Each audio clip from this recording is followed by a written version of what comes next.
धड़के ना जी डगरिया धड़के ना, डगरिया धड़के ना जी डगरिया धड़के ना, चला देवघर नाथ के नगरिया जी डगरिया धड़के ना, चला देवघर नाथ के नगरिया जी डगरिया धड़के ना, डगरिया धड़के ना जी डगरिया धड़के ना, डगरिया धड़के ना जी डगरिया धड़के ना, चला देवघर नाथ के नगरिया जी डगरिया धड़के ना, चला देवघर नाथ के नगरिया जी डगरिया धड़के ना।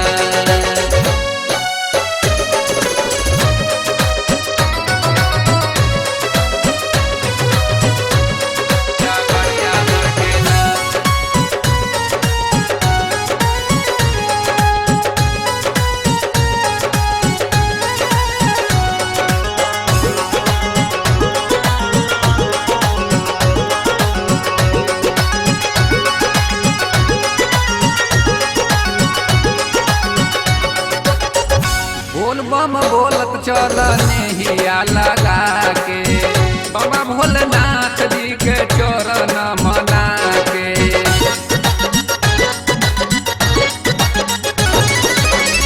बोल बम बोलत चल नेहिया लगा के, बाबा भोलेनाथ जी के चरण मना के।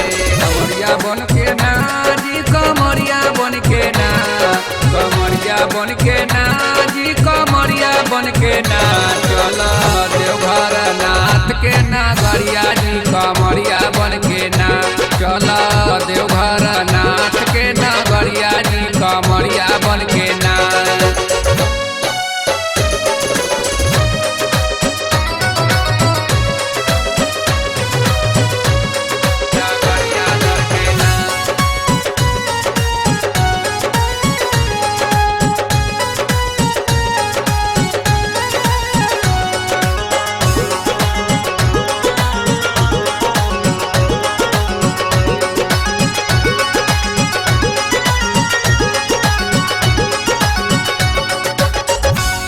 सुंदर बर एगो मांगल जाई दूल्हा, अन धन सोना चांदी छिपा लोटा फूलाहा।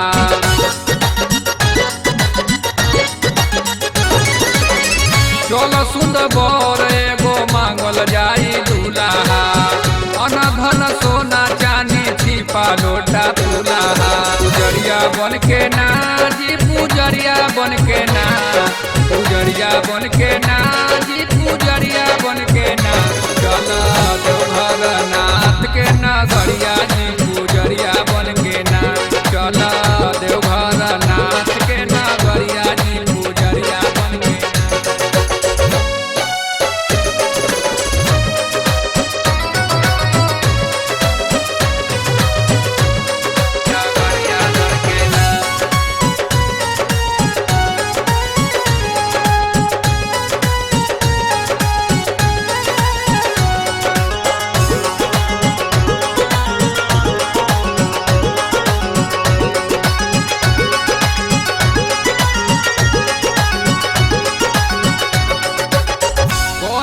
विनोद यादव गानावा में गाई के, बिट्टू उपेंद्र कहलन आसारा लगाई के।